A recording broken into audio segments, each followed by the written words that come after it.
الحمد لله الذي هدانا إلى سبيل الهداية والعرفان وجعلنا من أهل الإسلام والإيقان ونشهد أن لا إله إلا الله وحده لا شريك له شهادة بالقلب واللسان ونشهد أن سيدنا وسندنا وحبيبنا وإمامنا ومرشدنا ومخدومنا وشفيعنا وكريمنا وأفضلنا وأكملنا وأجملنا وحبيبنا وحبيب ربنا وطبيبنا وطبيب قلوبنا ومولانا محمدا عبده ورسوله الذي عرفنا ما يدخلنا الجنان وعلى آله وأصحابه أكمل أهل الإيمان وسلم تسليما كثيرا أما بعد فأعوذ بالله من الشيطان الرجيم بسم الله الرحمن الرحيم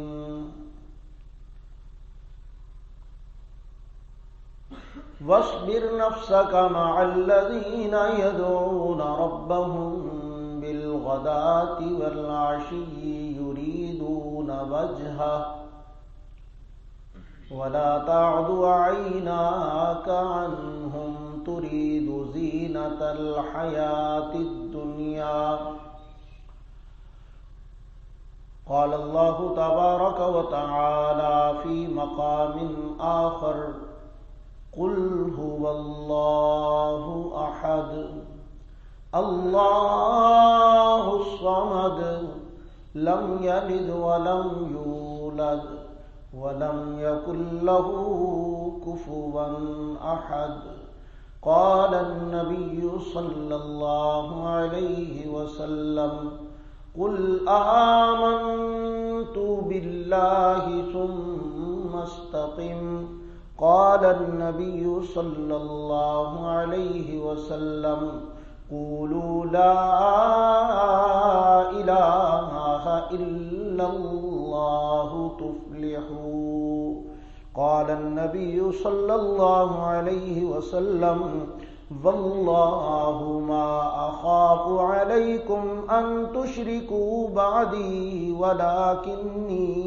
أخاف عليكم أن تنافسوا فيها أو كما قال عليه الصلاة والسلام صدق الله العظيم.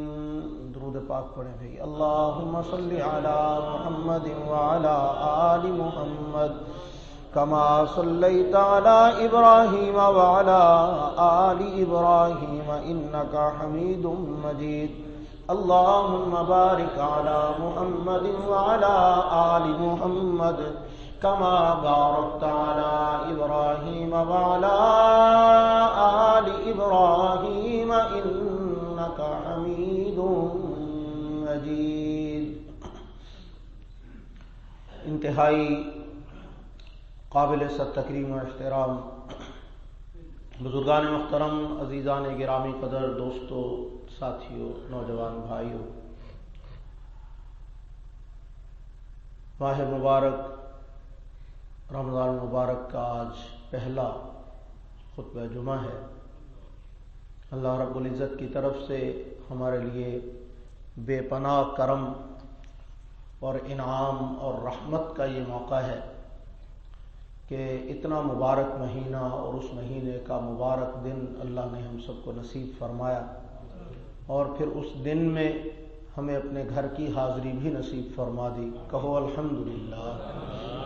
تو اللہ کی ان نعمتوں پہ شکر کرتے رہنا چاہیے تاکہ اللہ رب العزت اپنی مہربانیوں سے ہمیں نوازتے رہے. آج کی جو گفتگو ہے اس کا عنوان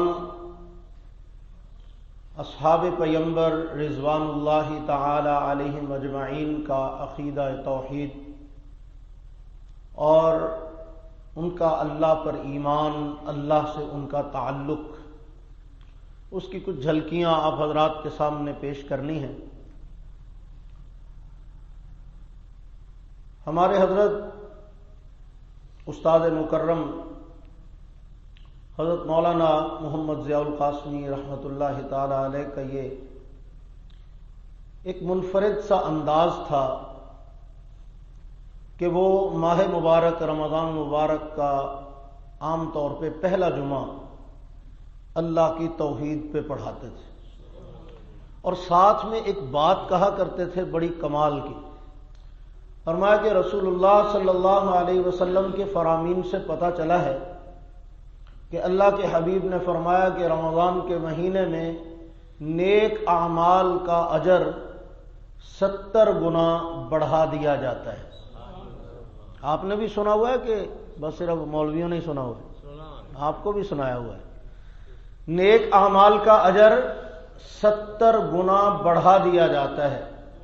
تو ہمارے حضرت فرمایا کرتے تھے کہ میرا ایمان اور عقیدہ ہے کہ تمام نیک اعمال میں سے بہترین اور فضیلت والا عمل اللہ کی توحید کو بیان کرنا ہے، جس کے لیے انبیاء کائنات میں تشریف لائے۔ 1,24,000 کم و بیش پیغمبروں رسولوں نے آ کے یہی ترانہ دنیا کو سنایا کہ اللہ ایک ہے، اللہ ایک ہے۔ تو فرمایا کہ یہ وہ بنیادی چیز ہے جو تمام انبیاء کی مشترکہ دعوت ہے۔ اللہ نے کل کائنات کے انسانوں کو جو پہلا سبق اپنے نبیوں کے ذریعے سے سکھایا، پڑھایا، جس پہ پورا زور جو ہے اہمیت کے ساتھ صرف کیا انبیاء نے اپنا، وہ کیا تھا؟ وہ ایک ہی پیغام تھا کہ اللہ وحدہ لا شریک ہے، اللہ اکیلا ہے، اللہ تنہا ہے، اللہ واحد ہے، اللہ یکتا ہے، اللہ کا کوئی شریک نہیں ہے۔ تو یہ توحید والا سبق سنانا، سننا، پڑھنا، پڑھانا یہ بڑے اجر کا کام ہے۔ تو حضرت فرمایا کرتے تھے کہ جہاں لوگ تسبیحاں پڑھ کے اجر کماتے ہیں، ذکر اذکار سے اجر کماتے ہیں، تلاوت کر کے اجر کماتے ہیں، نیک اعمال سے اجر کماتے ہیں، روزہ رکھ کے اجر کماتے ہیں، تراویح پڑھ کے اجر کماتے ہیں، تو فرمایا کہ جس کام کا اجر سب سے زیادہ ہے تو میں کیوں نہ وہ کام رمضان کے مہینے میں کروں تاکہ اللہ اس کا بھی 70 گنا اجر ہمیں نصیب فرمائے۔ بات سمجھ میں آ گئی نا آپ کو؟ تو یہ بہت بڑے اجر والا کام ہے اللہ کی توحید کو بیان کرنا، اور اللہ کو یہ پسند بھی بہت ہے۔ اللہ کو بہت اچھا لگتا ہے کہ کوئی میرا ترانہ پڑھے، کوئی میری کبریائی کو بیان کرے۔ اسی لیے تو حضور علیہ السلام نے فرمایا، بخاری شریف میں حدیث ہے، افضل الذکر لا الہ الا اللہ، کہ تمام ذکروں سے افضل، تمام تسبیحوں سے افضل تسبیح یہ ہے کہ بندہ اللہ کی وحدانیت کا اعلان کرے کہ اللہ کے سوا الہ کوئی نہیں، الہ بھی اللہ ہے، معبود بھی اللہ ہے، مسجود بھی اللہ ہے، مشکل کشا بھی اللہ ہے، حاجت روا بھی اللہ ہے، بگڑی بنانے والا بھی صرف کون ہے؟ اللہ ہی ہے۔ لا الہ الا اللہ، یہ ترانہ اللہ کو اتنا پسند ہے، اتنا پسند ہے کہ اسے تمام تسبیحات کا سردار قرار دیا گیا۔ تو آج کی اس مختصر سی گفتگو میں میں نے آپ حضرات کے سامنے گزارش کرنی ہے کہ اللہ کے حبیب خاتم الانبیاء صلی اللہ علیہ وسلم نے جنہیں یہ سبق پڑھایا، جنہیں توحید کا جام پلایا، جنہیں اللہ کی توحید والا سبق پڑھایا، انہوں نے سبق پڑھ کے یاد کیسے کیا اور پھر اس سبق کے اوپر عمل کیسے کیا، اس کو نبھایا کیسے، اس کے اوپر استقامت کیسے اختیار کی۔ کیونکہ اللہ کے حبیب صلی اللہ علیہ وسلم کا فرمان ہے، حضور نے فرمایا قولوا لا الہ الا اللہ تفلحوا۔ جب آرام کی چوٹی پہ حضور کھڑے ہوئے نا تو اللہ کے حبیب صلی اللہ علیہ وسلم نے سب کو مخاطب کر کے کہا کہ کہو لا الہ الا اللہ، زبان سے کہہ دو کہ اللہ کے سوا کوئی معبود نہیں۔ یہ لات و منات، یہ عزا، یہ حبل، یہ تمہارے بنائے ہوئے جتنے بھی بڑے بڑے بت ہیں، ان کی کبریائی کا، ان کی الوہیت کا، ان کی مشکل کشائی کا، اور ان کے بارے میں جو تمہارے اعتقادات ہیں غلط، ان کا انکار کر کے کہو کہ اللہ ہی الہ ہے، اللہ ہی معبود ہے، اللہ ہی مسجود ہے۔ حضور نے فرمایا صرف اتنی گارنٹی تم مجھے مجھے دے دو تو کامیابی کی گارنٹی میں تمہیں دے دیتا ہوں۔ یعنی اللہ کی توحید ایک ایسی بنیادی چیز ہے کہ اگر کوئی بندہ اس عقیدے کے اوپر کاربند ہو جاتا ہے تو اللہ رب العزت اس بندے کی کامیابی لکھ دیتے ہیں۔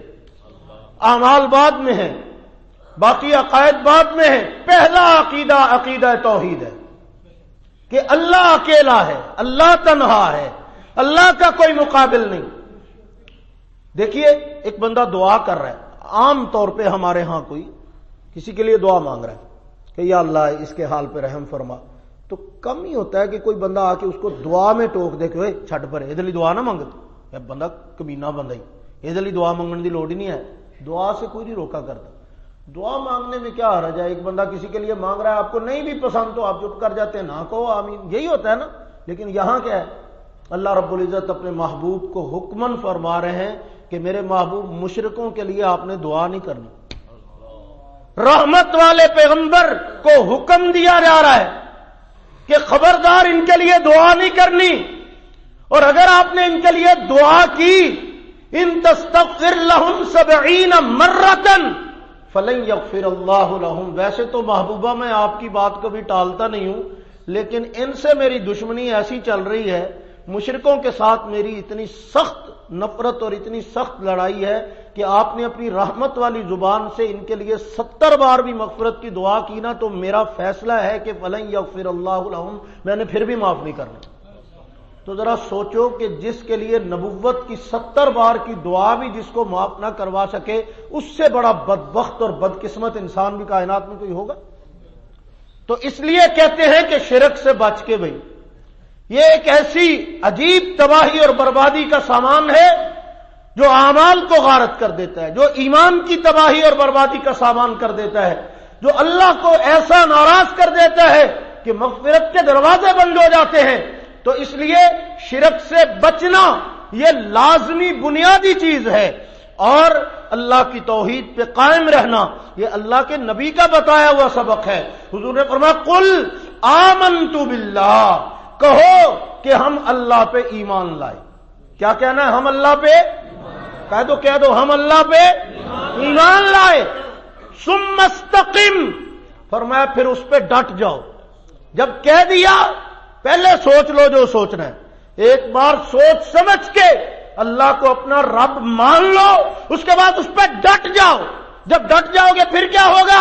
اللہ کا قرآن بتا رہا ہے ان الذین قالوا ربنا اللہ، جنہوں نے کہہ دیا کہ ہمارا رب اللہ ہے، ثم استقاموا، پھر اس بات پہ ڈٹ گئے، تتنزل علیہم الملائکہ، اللہ فرماتے ہیں پھر ہم ان کے اوپر فرشتے نازل فرماتے ہیں۔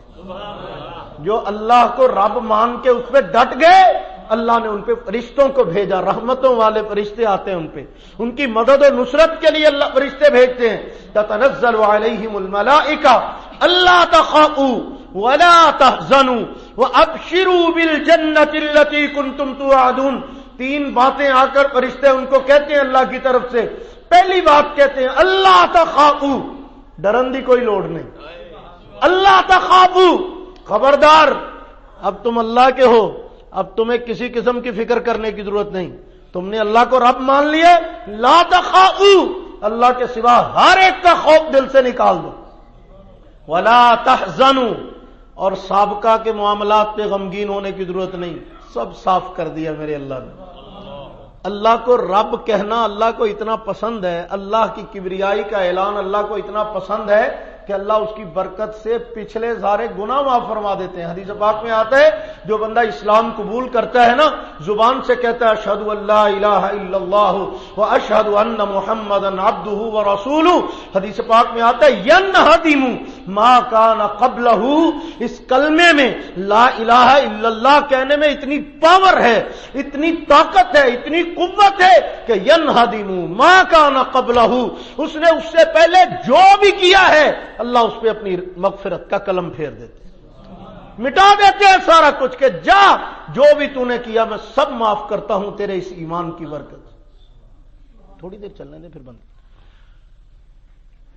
تو فرمایا کہ اس ایمان کی برکت اتنی ہے کہ اس کی برکت سے سابقہ کے گناہ معاف ہو جاتے ہیں۔ پہلے اعمال کے اوپر اللہ رب العزت برے اعمال پہ اپنی رحمت کا قلم پھیر دیتے ہیں. کس لیے؟ کہ اللہ رب العزت اپنے بندوں کو مہربانی کے ساتھ نوازتے ہوئے یہ بتانا چاہتے ہیں کہ مجھے اپنی تعریف بہت پسند ہے، کبریائی بڑی پسند ہے. میں اپنے ساتھیوں کو کہا کرتا ہوں اللہ کی تعریف کیا کرو، اللہ کی حمد و ثنا کیا کرو. اب یہ لا الہ الا اللہ کہتے ہیں نا، تو یہ اللہ کی تعریف ہے. تیسرا کلمہ آتا ہے نا، آنا چاہیے، جن کو نہیں آتا ان کو بھی آنا چاہیے. سبحان اللہ کہو، والحمد للہ، ولا الہ الا اللہ، واللہ اکبر، ولا حول ولا قوت الا باللہ العلی العظیم. 5 چیزیں ہیں اس میں، اس ایک کلمے میں، چھوٹا سا کلمہ ہے. سبحان اللہ، والحمد للہ، ولا الہ الا اللہ، اللہ اکبر، ولا حول ولا قوت الا باللہ العلی العظیم. 5 چیزیں ہیں، اور پانچوں ایک سے ایک بڑھ کے. سبحان اللہ کہا تو اللہ کی پاکی بیان ہوئی، اور اللہ کو اپنی پاکی کا بیان کرنا بہت پسند ہے. الحمدللہ کہا، اللہ کی حمد و ثنا اور اللہ کی تعریف ہوئی. قرآن کا آغاز الحمدللہ سے ہوتا ہے. اللہ کو اپنی پاکی، اپنی تعریف، اپنی حمد و ثنا پسند ہے تو بندہ کہتا ہے الحمدللہ. ایک حدیث پاک میں آتا ہے، علامہ ابن کثیر رحمۃ اللہ علیہ نقل فرماتے ہیں کہ جب بندہ الحمدللہ کہتا ہے تو اللہ تعالی جواب میں فرشتوں سے کہتے ہیں حمیدانی، اس بندے نے اپنے رب کی حمد کی ہے، تم گواہ ہو جاؤ کہ اس نے اپنے رب کی تعریف کی ہے، میں نے اس کی تعریف کو سن لیا ہے. یہ جو رکوع سے کھڑے ہوتے ہو تو کیا کہتے ہو؟ پہلے کھڑے ہو کے اللہ کی حمد کرتے ہو، الحمدللہ رب العالمین الرحمن الرحیم، ایسے ہی نا.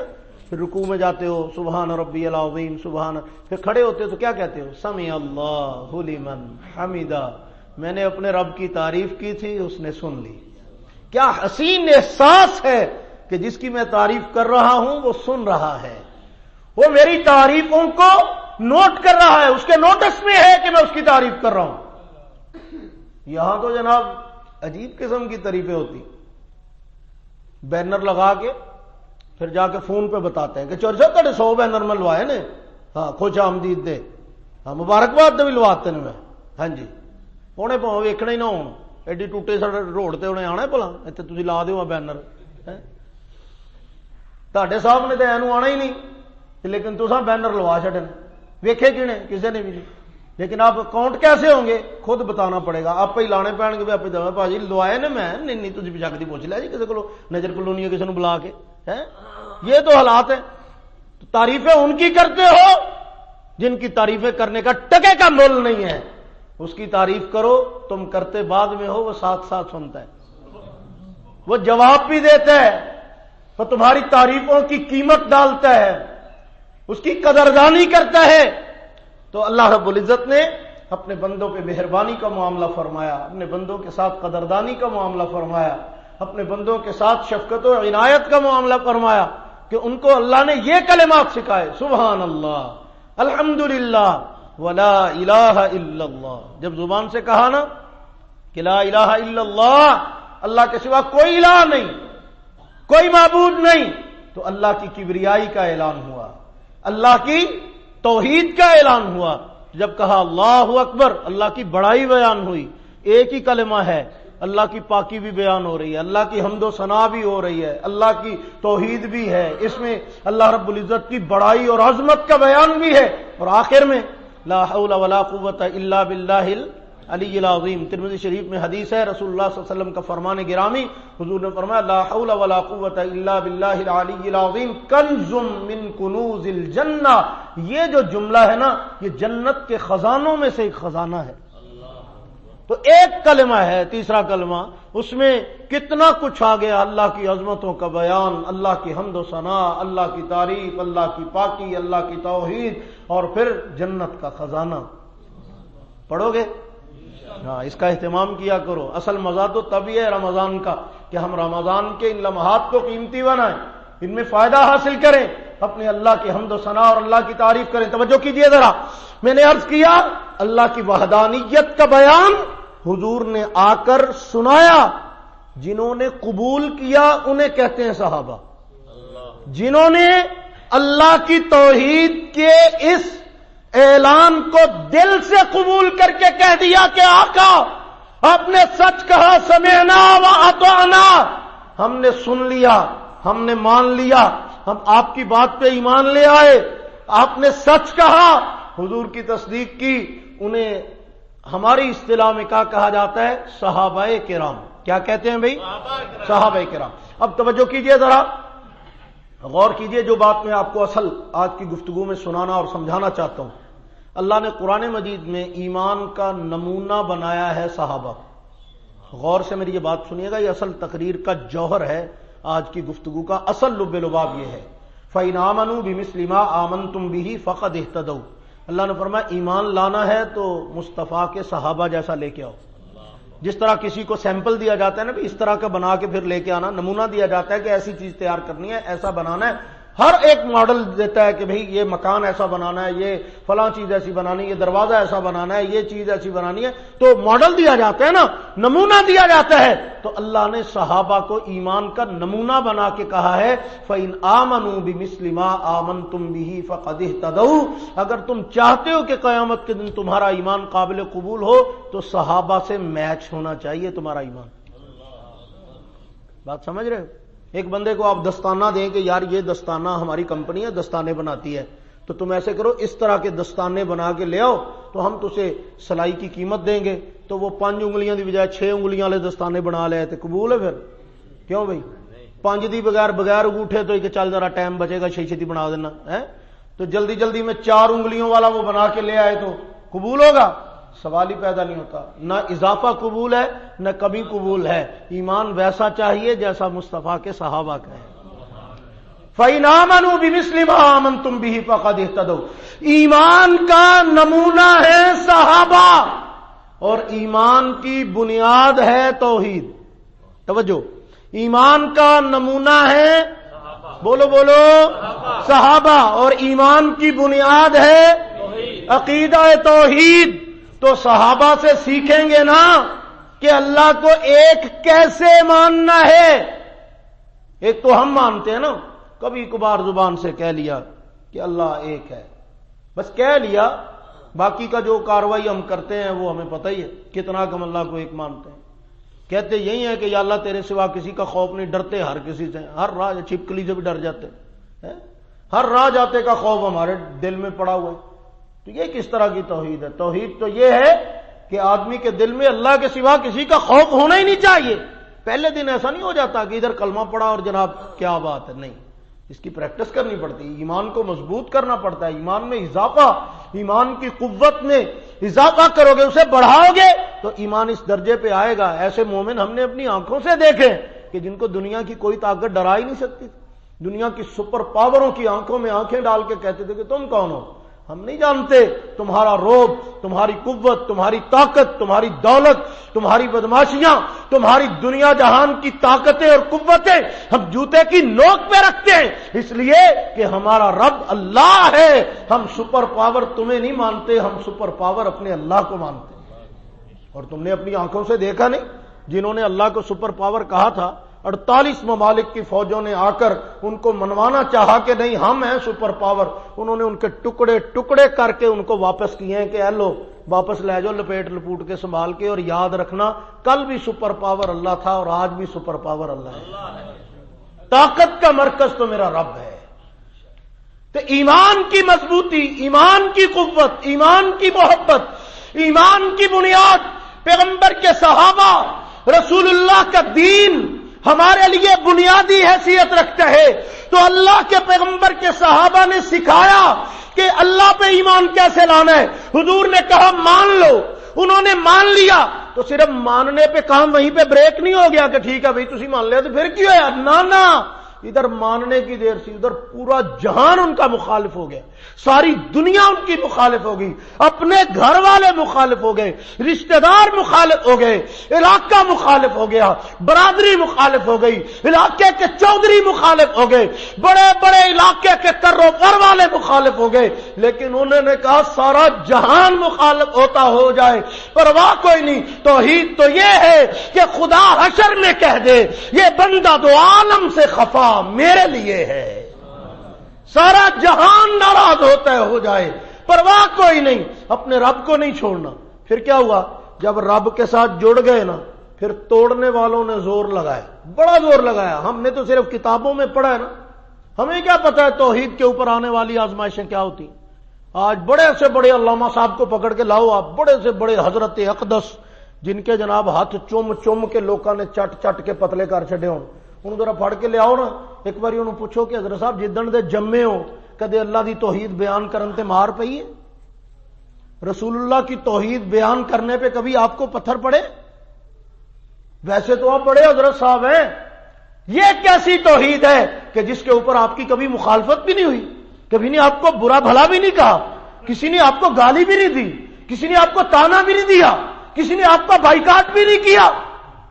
کبھی ایسا ہوا کہ حضرت کے توحید بیان کرنے کی وجہ سے اتنا ہی ہوا ہو کہ ایک دکاندار نے آپ کو سودا دینے سے انکار کر دیا کہ جا مولوی تینوں نہیں دینا, چل تم ہے ہی بابی, چل بھج, تو اللہ دی توحید بیان کرنا. کبھی ایسا ہوا؟ اتنا تو کم از کم کرو کہ زمانے کو پتا چلے کہ اللہ کی وحدانیت و کبریائی کا تو نے چلو حق نہیں ادا کیا تو کچھ نہ کچھ گزارا مزارا تو. اللہ وحدہ لا شریک ہے, اس کا لوگوں کو بتاؤ کہ اللہ کا کوئی ثانی نہیں, اللہ کا کوئی شریک نہیں, اللہ کے سوا کوئی مشکل کشا نہیں, کوئی حاجت روا نہیں. ہزار دنیا ناراض ہوتی ہے, پرواہ کوئی نہیں. ہمارے شیخ العرب والعجم مولانا سید حسین احمد مدنی رحمت اللہ علیہ فرمایا کرتے تھے, بابا سب سے رشتہ توڑ, بابا رب سے رشتہ جوڑ. سارا جہان رشتہ ہے, ناراض ہوتا ہے, ہو جائے پرواہ کوئی نہیں. اپنے اللہ کو راضی رکھنا ہے, اللہ کو ناراض نہیں ہونے دینا, اپنے اللہ کو ناراض نہیں کرنا. تو اب جب حضور نے یہ دعوت توحید سنائی, جنہوں نے اس دعوت توحید کو سینے سے لگایا, اللہ اکبر, آل یاسر, حضرت یاسر کا خاندان, ان پہ جب تکلیفوں اور مصائب کے آلام کے پہاڑ ٹوٹے نا, تو حضرت سمیہ اسی خاندان کی فرد تھی. اسلام کی پہلی شہیدہ ہونے کا اعزاز حاصل ہے. ابو جہل نے پکڑا اور پکڑ کے لے جا کے مکے کے چوک میں لٹا دیا, اور دونوں پاؤں جو ہیں وہ اونٹوں سے باندھ دیے, ایک اونٹ ایک پاؤں سے اور دوسرا دوسرے پاؤں سے, ایک اونٹ کا رخ ادھر کر دیا اور ایک کا ادھر. اور حضرت سمیہ کو مخاطب کر کے کہنے لگا کہ سمیہ محمد کا کلمہ چھوڑ دے ورنہ اس والے اونٹ کو ادھر چلا دوں گا, اس والے کو ادھر چلا دوں گا, جسم کے دو ٹکڑے ہو جائیں گے. حضرت سیدہ سمیہ نے زبان حال سے کہا, ابو جہل تجھے اپنی سرداری پہ ناز ہے نا, تو مجھے محمد کے ساتھ اپنی وفاداری پہ ناز ہے. زبان حال سے جو کہا ہے اس کا ترجمہ کسی نے اپنے شعر میں کیا ہے کہ ادھر آ ستمگر ہنر آزمائیں, تو تیر آزما ہم جگر آزمائیں. تو اپنی جفا آزما کے دیکھ لے, میں محمد کے ساتھ اپنی وفا آزما کے دیکھ لیتی ہوں.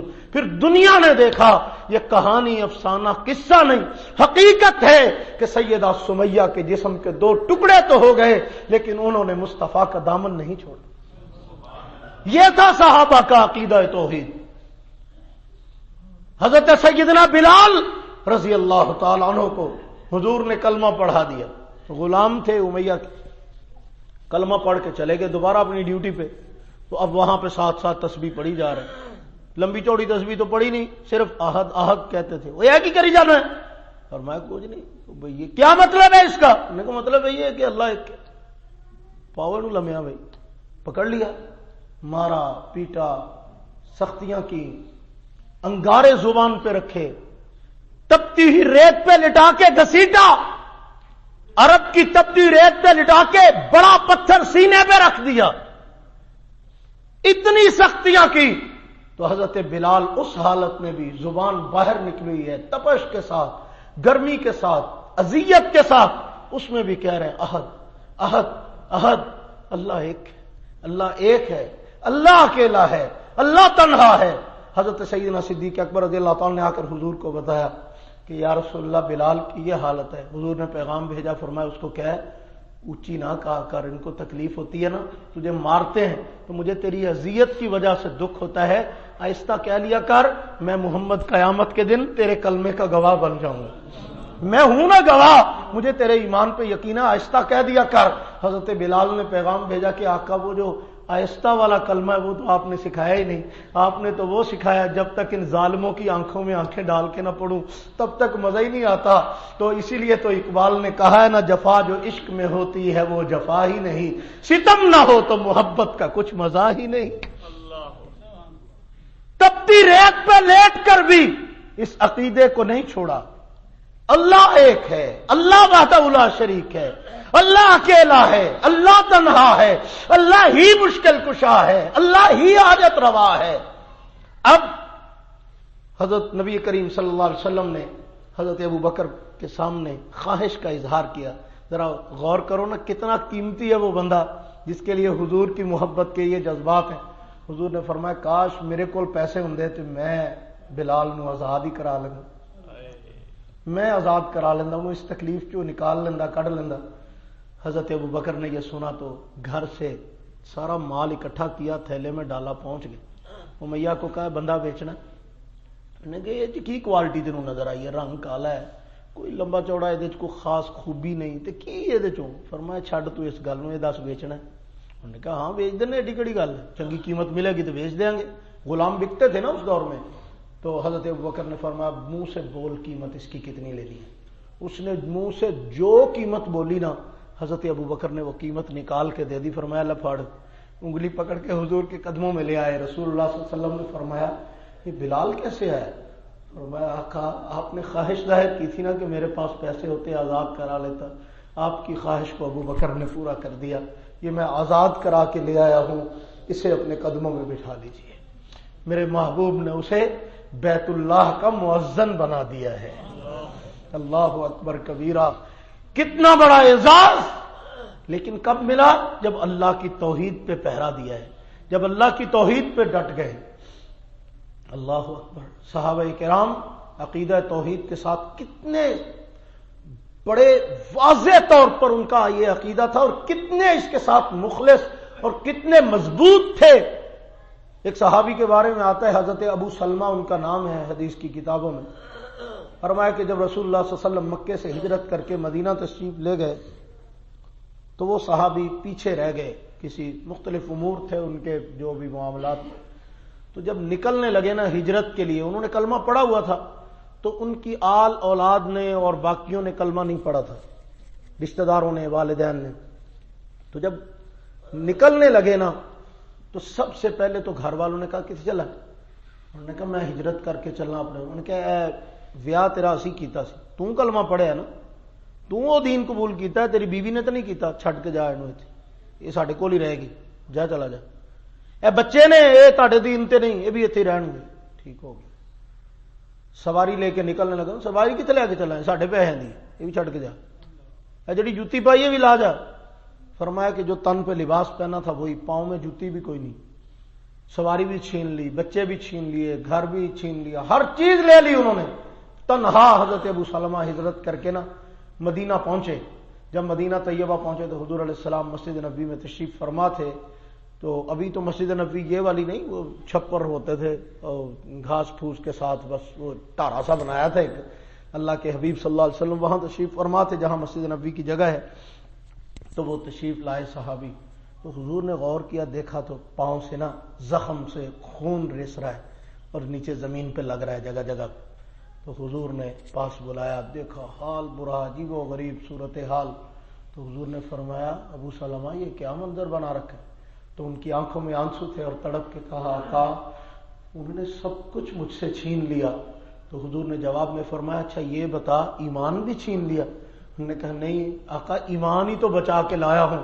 فرمایا ابو سلمہ اگر ایمان بچ گیا تو سب کچھ بچ گیا، اگر تو ایمان بچا کے لے آیا ہے نا پھر سمجھ تو سب کچھ بچا کے لے آئے کہ ایمان ہی تو سب سے زیادہ قیمتی ہے۔ دنیا جہان کی کوئی چیز اتنی قیمتی نہیں جتنی اللہ کی توحید والا عقیدہ قیمتی۔ تو انہوں نے سب کچھ تو چھین لیا، لیکن میرے مصطفیٰ کی وہ جو محنت تھی نا وہ نہیں چھین سکے، وہ جو تربیت کی تھی نا وہ نہیں چھین سکے، جو پختہ کیا تھا اللہ کی کبریائی اور توحید پہ، وہ پکے رہے اللہ کی وحدانیت پہ، اللہ کی کبریائی پہ، اللہ کی عظمتوں پہ۔ تو نتیجہ دنیا نے دیکھا۔ اب پیغمبر علیہ السلام کے صحابہ کی یہ قربانی، حضرت خباب، حضرت زید رضی اللہ تعالیٰ تختہ دار پہ لے جا کے کھڑا کر دیا کہ دیکھ لو سودا کر لو ہم سے، اگر چھوڑتے ہو مصطفیٰ کا دامن تو ہم تمہیں رہا کر دیتے ہیں، اگر نہیں تو ابھی تختہ دار پہ لٹکا دیں گے۔ موت آنکھوں کے سامنے نظر آ رہی ہے، مذاق نہیں ہو رہا، آنکھوں کے سامنے موت نظر آ رہی ہے۔ اور وہ کہہ رہے ہیں کہ تم کہتے ہو کہ تمہاری جگہ لا کے تمہارے نبی کو کھڑا کر دیں، تمہیں چھوڑ دیں، تو فرمایا تم یہ کہتے ہو، ہمارا ایمان تو یہ ہے کہ ہماری جان چلی جائے اس کے بدلے میں مصطفیٰ کے پیروں کے تلوے میں ایک کانٹا بھی چبھنا گوارا نہیں ہے، ایک کانٹا بھی ہم چبھنا برداشت نہیں کر سکتے، ہمیں لٹکانا ہے تو بے شک لٹکا دو، پھانسی پہ چڑھانا ہے تو چڑھا دو، نہ مصطفیٰ کو چھوڑ سکتے ہیں نہ مصطفیٰ کے دیے ہوئے عقیدے کو چھوڑ سکتے۔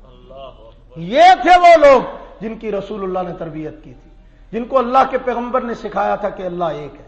پھر کیا ہوا؟ یہ تو تھی قربانیاں جو انہوں نے دیں اسلام کے لیے، توحید کے لیے، انہوں نے اس عقیدے پہ قائم رہ کے دکھایا۔ کتنے قائم تھے؟ مجلس میں صحابہ بیٹھے ہوئے، حضور علیہ السلام نے ایک بات کہی، فرمایا دیکھو بات یہ ہے، مفہوم حضور کی بات کا یہ ہے جو میں بتانے لگا ہوں کہ اللہ سے مدد مانگا کرو، اپنی ضرورتیں اللہ کے سامنے بیان کیا کرو، اور عام طور پہ دنیا میں ہوتا ہے نا، کوئی چھوٹی موٹی ضرورت ہم کسی سے کہہ ہی لیتے ہیں کہ بھئی یہ تھوڑا سا یہ میرے کپڑے استری کر دو، یہ جوتا اٹھا کے لانا، یہ ضرورت اسباب کے درجے میں ایک دوسرے سے ہم کہتے ہیں، تو کوئی ایسا مسئلہ نہیں ہے۔ تو حضور کے کہنے کا مطلب حقیقت میں یہ تو نہیں تھا کہ چھوٹے موٹے کام بھی نہیں کہنے، لیکن حضور نے فرمایا کہ کوئی بندہ تم میں سے ہے جو مجھے اس بات کی گارنٹی دے کہ وہ آج کے بعد اللہ کے سوا کسی سے کچھ نہیں مانگے گا، میں محمد اسے جنت کی گارنٹی دیتا ہوں، سودا کرے میرے ساتھ۔ ایک صحابی نے ہاتھ کھڑا کر دیا، انہوں نے کہا یا رسول اللہ میں یہ وعدہ کرتا ہوں کہ آج کے بعد اللہ کے سوا کبھی کسی سے کچھ نہیں مانگوں گا۔ تو صحابہ فرماتے ہیں ہم نے تاحیات ساری زندگی نوٹ کیا، دیکھا کہ اس صحابی نے اگر سواری پہ بیٹھے نا تو اگر وہ چابک نیچے گر گیا نا، وہ چھنٹا جو ہوتا ہے جانور کو مار، وہ نیچے گر گیا یا کوئی چیز نیچے گر گئی، تو ہم نے کبھی وہ کہتے ہوئے بھی کسی کو نہیں دیکھا کہ کسی کو کہا ہو کہ یار یہ اٹھا کے مجھے پکڑانا۔ اتنا بھی کبھی کسی سے نہیں مانگتے تھے، کبھی کسی کو کوئی کام نہیں کہتے تھے کہ یہ دینا بھئی، یہ پکڑانا بھئی، یہ اتنا بھی نہیں کہتے تھے۔ تو اتنی لاج رکھی انہوں نے حضور سے کیے ہوئے وعدے کی کہ بس میں نے آج کے بعد اللہ کے سوا کسی سے کچھ بھی نہیں مانگا، پانی کا گلاس بھی نہیں کسی سے مانگتے تھے کہ مجھے پانی پلا دے، سارے کام خود کرتے تھے یا اپنے اللہ سے بات کرتے تھے۔ ہمارے ہاں جب یہ چیز آتی ہے تو پھر ہمیں پتا چلتا ہے کہ اللہ کی توحید والا عقیدہ کتنا مضبوط ہے۔ اسی لیے تو حضور نے ہمیں سکھایا، فرمایا کہ جوتی کا تسمہ بھی ٹوٹ جائے تو اللہ سے مانگا کرو۔ اس طرح سے ہر بات پہ اللہ سے تعلق، چھوٹے چھوٹے معاملات اپنے اللہ سے کہا کرو، ہر معاملے میں اپنے اللہ کے سامنے رویا کرو، اپنے اللہ سے بات کیا کرو۔ کوئی تکلیف آ گئی، کوئی پریشانی آ گئی، کوئی ضرورت پیش آ گئی، کوئی معاملہ آ گیا، اپنے اللہ سے کہہ دیا کرو کہ یا اللہ میری یہ ضرورت ہے عطا فرما، میری یہ ضرورت ہے عطا فرما۔ میں نے آپ کو شاید سنایا تھا ایک دفعہ لطیفہ کہ ہمارا ایک دوست تھا، اس بیچارے کا روز ہی سائیکل پینچر ہو جاتا تھا، 3 روپیے کا کہ 5 روپیے کا پینچر لگتا ہونا اس زمانے سے۔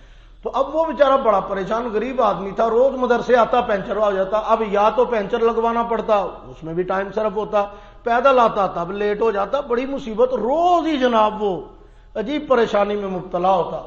تو اب اس نے نا ایک تسبیح یاد کی، وہ سارے رستے نہ پڑھتے ہوئے آتا تھا، اور مجھے ایک دن آ کے کہتا ہے یار سمان جدن دا وہ تسبیح پڑھن لگے نا ہوں نہیں سائیکل پینچر ہوں۔ مطلب یہ اپنے اللہ سے کہہ دیا نا کہ یا اللہ اتنے پیسے میرے کو ہے نہیں تو پینچر لوان جوگا نہیں، تو مہربانی ہون نہیں پینچر ہونا چاہیے، یعنی پینچر سے بچنے کی بھی اللہ سے دعا مانگنی ہے۔ بات سمجھ میں آئی کہ نہیں آئی؟ تو آپ نے جو بھی آپ کا مسئلہ ہے، جو بھی آپ کی ضرورت ہے، جو بھی آپ کی پریشانی ہے، جو بھی آپ کی تکلیف ہے، وہ آپ نے کس کے سامنے رکھنی ہے؟ اپنے اللہ کے سامنے۔ یہ ہے توحید، یہ نہیں کہ ہر ایک کے سامنے رنڈی رونا روئی جاؤ تو پھر نہیں، یہ سیدھا پکے مومن ہے بھائی۔ پکے مومن کا کیا مطلب ہوا؟ مومن تو ہوتا ہی وہ ہے جو اپنے اللہ کے سوا کسی سے اپنا دکھڑا کہتا ہی نہیں۔ ایک صحابی کے بارے میں آتا ہے، عقیدہ توحید سے محبت ملاحظہ کیجئے ذرا، اللہ سے ایمان ان کا تعلق کتنا مضبوط۔ سفر میں جا رہے ہیں، ایک صحابی کو حضور نے امیر بنا دیا۔ اب امیر صاحب نے نماز بھی پڑھانی ہوتی تھی، جہاں نماز کا وقت ہوتا تو امیر صاحب نہ نماز پڑھاتے، جو جہری نمازیں تھی نا ان میں امیر صاحب اللہ اکبر کہہ کے نیت مانتے، سبحانک اللہ پڑھتے، ثنا پڑھتے، پھر سورت فاتحہ پڑھتے، اور اس کے بعد پھر پڑھتے قل هو اللہ احد اللہ الصمد لم یلد ولم یولد ولم یکن لہ کفوا احد۔ اس کے بعد آگے کوئی سورت پڑھتے یا کوئی آیتیں پڑھتے، پھر رکوع کرتے۔ ہر رکعت میں جس طرح فاتحہ لازمی پڑھتے تھے نا، ویسے سورت اخلاص بھی لازمی پڑھتے تھے ہر رکعت میں۔ یعنی جس میں قرات کرنی ہوتی ہے، قرات والی صورت، جس میں اکیلی فاتحہ پڑھنی، اس میں تو پڑھنی ہی فاتحہ، لیکن جہاں فاتحہ کے ساتھ سورت پڑھنی ہے وہاں سورت سے پہلے وہ سورت اخلاص ضرور پڑھتے، اس کے بعد کوئی آیات پڑھتے قرآن مجید کی، سلام پھیرتے۔ صحابہ نے کہا حضرت یہ کیا کام پڑھ لیا آپ نے، یہ نیا کام شروع کر لیا، ہر رکعت میں جب فاتحہ مکمل ہوتی ہے تو آپ اگلی صورتیں پڑھنے سے پہلے سورت اخلاص پڑھتے ہیں۔ انہوں نے کہا یار میرا اپنا معاملہ تھانوں کی بھائی، انہوں نے کہا جی معاملہ ہے، حضور نے تو کبھی ایسے پڑھی نہیں، یہ تو کبھی ایسے ہوا ہی نہیں۔ انہوں نے کہا اچھا چلو ٹھیک ہے۔ واپسی گئے تو صحابہ نے باقاعدہ حضور علیہ السلام کو یہ بات بتائی، شکایت سمجھ لیں اس کو یا جو بھی سمجھ لیں۔ انہوں نے بتایا کہ یا رسول اللہ یہ آپ نے جس حضرت کو امیر بنا کے بھیجا نا، یہ سارے رستے جو بھی نماز پڑھاتے تھے ہر نماز میں فاتحہ کے بعد یہ سورت اخلاص ضرور پڑھتے تھے، ضرور پڑھتے تھے، ان کو ہم نے بڑا سمجھایا پر یہ نہیں باز ہے۔ حضور نے بلا لیا اس صاحب، حضور نے فرمایا اے کی کرنا رہے ہیں بھائی، یہ کیا کرتے تھے تم، ایسا کیوں کرتے ہو؟ انہوں نے کہا یا رسول اللہ میں اپنی ہر نماز میں جب بھی قرآن مجید کی تلاوت کرنی ہوتی ہے، جس رکعت میں بھی، میں اس رکعت میں تلاوت قرآن سے پہلے سورت اخلاص ضروری پڑھتا ہوں، سنت سمجھ کے نہیں پڑھتا، لازمی سمجھ کے نہیں پڑھتا، فرض واجب سمجھ کے نہیں پڑھتا، بس ویسے ہی نا اس میں اللہ کی توحید کا بیان ہے اور مجھے اللہ کی توحید کا یہ بیان پسند ہی اتنا ہے کہ میرا جی چاہتا ہے کہ میں ہر رکعت میں پڑھا کروں۔ تو حضور علیہ السلام نے کوئی فتویٰ نہیں لگایا اس صحابی پہ کہ خبردار آج کے بعد نہ پڑھنا، یہ تو نے کیا نواں کام ایجاد کر لیا، یہ کیا کر رہے ہو؟ نہیں، حضور علیہ الصلوۃ والسلام نے فرمایا کہ اس بندے کو اللہ کی توحید سے اور اس صورت سے یہ جو محبت ہے نا اس کی، یہ جنت میں لے جائے گی۔ حضور نے فرمایا اس کی اس صورت پاک سے محبت اللہ کی توحید کی وجہ سے اس کو جنت میں لے جائے گی۔ اب یہ ان کا ذاتی عمل تھا، یہ کوئی شرعی عمل نہیں ہے، یہ کوئی ایسی بات نہیں ہے، کوئی سنت عمل نہیں ہے، حضور کا سکھایا ہوا نہیں، لیکن اس سب کے باوجود اس عمل کی برکتیں اتنی ہیں کہ حضور نے محض اس تو عقیدہ توحید کی محبت کی وجہ سے اس صحابی کے لیے جنتی ہونے کا اعلان کر دیا۔ تو یہ ہے عقیدہ توحید سے صحابہ کی محبت۔ تو عقیدے پہ کار بند رہنا۔ لو جی آخری بات ہے، غور سے سنو پھر ہم بات کو سمیٹ لیں۔ میں نے بس مختصر سی دو چھوٹی چھوٹی باتیں کرنی ہیں آپ سے۔ ایک بات تو یہ کہ ہمارے ہاں ویسے عام حالات میں ہم سارے ماشاءاللہ اللہ کی توحید کا پرچار کرتے رہتے ہیں، لیکن جدو کتے میلہ لگ جائے نا پھر توحید اتنے کتے رہ جاندی ہے، پھر متھا بابے دے دربار سے جا کے ٹیکنا جو مرضی ہو جائے، پھر ساری توحید تو پتہ نہیں کدھر چلی جاتی۔ مسجد میں کھڑے ہو کے ہم کہتے ہیں وہ لکھی ہوئی ہے آپ کے سامنے دعائے قنوت، اس میں کیا لکھا ہے ترجمہ پڑھ لو، کہ اس میں ہم کہہ رہے ہیں وَنَتْرُكُ مَن يَفْجُرُكَ، یا اللہ جس نے تجھے چھوڑ دیا ہم نے اس کو چھوڑ دیا۔ اس میں لکھا ہوا ہے نخلع وَنَتْرُكُ مَن يَفْجُرُكَ، کہ ہم نے سب سے قطع تعلق کر لیا، عبادت تیری، مدد تجھ سے مانگتے ہیں۔ نماز میں کیا کہتے ہو؟ ایاک نعبد و ایاک نستعین، عبادت صرف تیری کرتے ہیں، مدد صرف تجھ سے مانگتے ہیں۔ کہتے ضرور ہیں، کرتے نہیں ہیں، جگہ جگہ پہ جا کے ماتھے ٹیک دیتے ہیں، غیروں کے سامنے ہاتھ پھیلاتے ہیں، غیروں کے سے مدد مانگتے ہیں۔ یہ کیا ہے؟ ادھر اللہ کو کہتے ہیں تیرے ہی ہیں، ادھر باہر جا کہتے ہیں نہیں تیرے بھی ہیں، دو نمبری کرتے ہیں۔ تو اللہ کے ساتھ یہ جو انداز اختیار کرتے ہو اللہ کو یہ پسند نہیں ہے۔ اللہ ہی کے ہو کے رہو، جب اللہ ہی کے بن جاؤ گے نا وہ پھر در در کا بھکاری نہیں بنائے گا، وہ اپنے در سے ساری ضرورتیں پوری کر دے گا انشاءاللہ۔ تو اب جو واقعہ میں سنانے لگا ہوں، سیدنا فاروق اعظم رضی اللہ تعالیٰ عنہ، عام سے بندے کا نام نہیں لیا میں نے، آدھی دنیا کے حکمران کا نام لیا، مراد پیمبر کا نام لیا ہے، رسول اللہ صلی اللہ علیہ وسلم کے سفر کا نام لیا ہے، پیغمبر دو عالم صلی اللہ علیہ وسلم کی دعا کے ثمر کا نام لیا ہے، حضرت عمر رضی اللہ تعالیٰ عنہ، فاروق اعظم جس کے نام سے زمین پہ آنے والا زلزلہ رک جائے وہ عمر، جی ہاں جس کے نام سے کفر کے ایوانوں میں دراڑیں پڑ جائیں وہ عمر، جس کا نام سن کر کافر چابیاں حوالے کر دیں کہ اللہ تیرے نال لڑن دی کیڑی لوڑ ہے، چابیاں انجی لے جا، بیت المقدس بغیر جنگ کے پتہ ہو جائے وہ عمر۔ سیدنا فاروق اعظم کے پاس شکایت آئی، غور سے سنیے، اتھینٹک بات بتانے لگا ہوں آپ کو بڑی مضبوط۔ شکایت آئی کہ حضرت حالات بڑے خراب ہو گئے، کیا ہوا؟